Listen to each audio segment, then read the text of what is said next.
At times, the game can be profoundly impacted by a single whistle, turning significant matches upside down or elevating a team to greatness in the late 2000s. Here, we delve into the top 10 most contentious refereeing decisions in football history. Number 1. To begin, Cristiano Ronaldo's pivotal moment in 2017 turned out to be a significant error. Real Madrid was up against Bayern Munich in the quarterfinals of the Champions League, with Ronaldo determined to make an impact. The match concluded with a 2-1 scoreline, and during extra time, Ronaldo displayed a remarkable performance, scoring twice to propel Madrid into the semifinals. It all seems routiny, doesn't it? However, a closer look at the goals reveals questionable officiating. The first one raises the question, how did the referee not notice that? One might argue that the penalty box was crowded, but the second goal by CR7, clearly offside. The officials missed this one as well, and Ronaldo secured a hat trick, eliminating Bayern. Number 2, just as our Arek Milik Juventus versus Sampdoria in the league. With seconds left to play, Juve went on one final attack, with the ball in, and Meek got his header on target to win the game and caused crazy scenes, until the ref pulled back play because VAR got involved and left Mick looking stupid. Seconds later, the goal got cancelled. VAR claimed that Mick's teammate Bonucci was blocking the goalkeeper from seeing the ball since he was offside, but I won't lie, that call looked shady. So, me and the boys looked at this one over again, and apparently, Antonio Cra from Store was keeping Mick onside just below the screen, meaning Mick's goal should have stood. Number 3. This ain't the first time I've seen VAR mess up a game. Back in 2020, this ref and his VAR team got a club relegated. Aston Villa played Sheffield United in the Premier League. 10 seconds before halftime, Sheffield thought they'd score a crazy goal from a free kick that bent in, but the ref didn't allow it.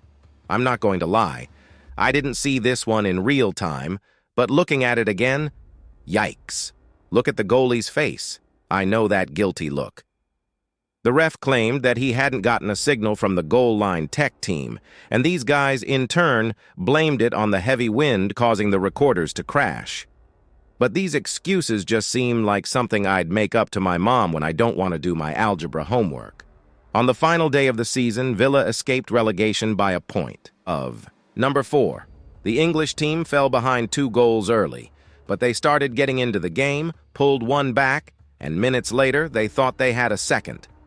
Frank Lampard took aim from long range, and as he struck it, his English teammates, the bench, and even the stadium had clearly seen this one cross the line. But one dude hadn't, and Lampard couldn't believe it. The assistant ref on the far side claimed he hadn't seen the ball go in, so he told the ref not to give it. England went on to lose 4-1. Kinda feels like FIFA don't even screen the dudes they give whistles at the World Cup, because years back, there was another high-profile mistake happening at the event. A daylight robbery happened so big on TV it sent the ref to jail. 2. Number 5. South Korea shocked the world by making it to the semifinals of the World Cup on home turf, but they shouldn't have even gotten past the round of 16. In the game versus Italy, it was disgusting stuff. The dude in charge of the match, Brian Moreno, didn't even try to hide the fact that he was either hating on Francesco Totti or had bad Italian lasagna years back and never forgave them.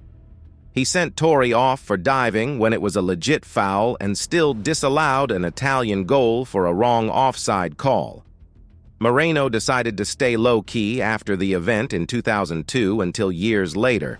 His name popped up in the news again, and this time it was because he got arrested. Now, don't want to be mean, but I hope there's an Italian fan from 2002 in his cell. I bet he can't even drop an excuse for this stinker, just like Graham Paul after he became the first referee in football history to give out 3 yellow cards. Number 6.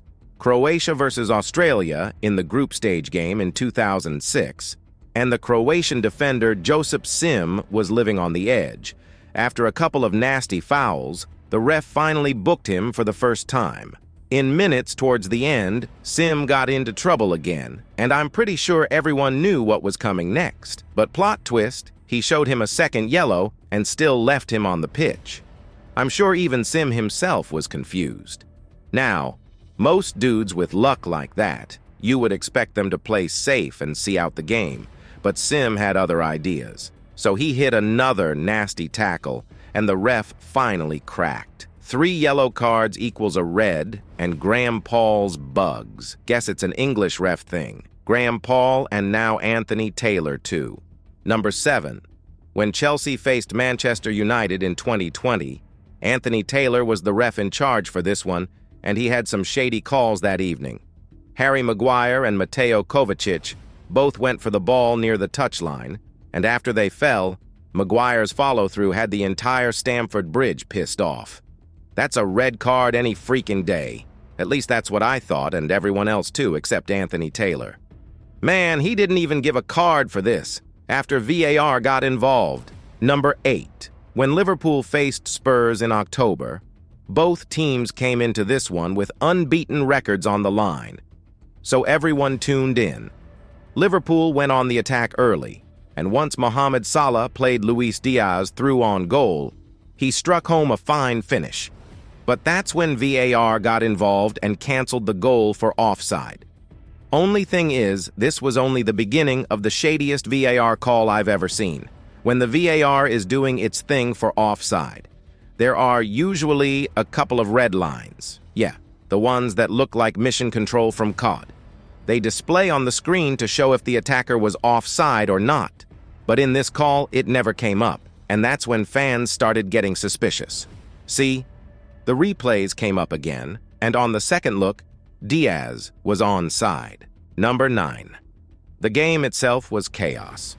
Liverpool had 2 red cards and scored, but ended up losing in the 97th minute through an own goal. Now, Klopp seemed calm after the game, but I'm pretty sure when he remembers that he lost out on the league twice to Man City by a point, he might turn red again. Turns out these referee mistakes don't only exist in England, it's even in the big competition in Europe too. Back in 2009, Chelsea and Barcelona clashed in the Champions League semi-final second leg. Knowing that everything was on the line, the first leg ended 0-0. Number 10. Because, come on, man, and even toward the end, he still didn't give it. Andres Iniesta scored with seconds left to play to give Barca the win. And as soon as he hit the final whistle, Didier Drogba exploded. I agree, man, totally. Now you'd think after stuff like that, UEFA would be more careful when screening refs, but in 2017 it was déjà vu all over. Barcelona again. Now everyone knows La Remontada, but the crazy thing is it should have never happened. See, Barcelona lost the first leg to PSG 4-0 and needed a miracle to make it to the quarterfinals, so they got the ref to act like Jesus and pulled it off. A lot of shitty calls that evening, but this penalty for Luis Suarez? Come on, even dolphins don't dive that fast. This still goes down as the greatest bottle job in history, but it'll be the second greatest if after watching this video, you still don't hit that like and subscribe button to Best Rated.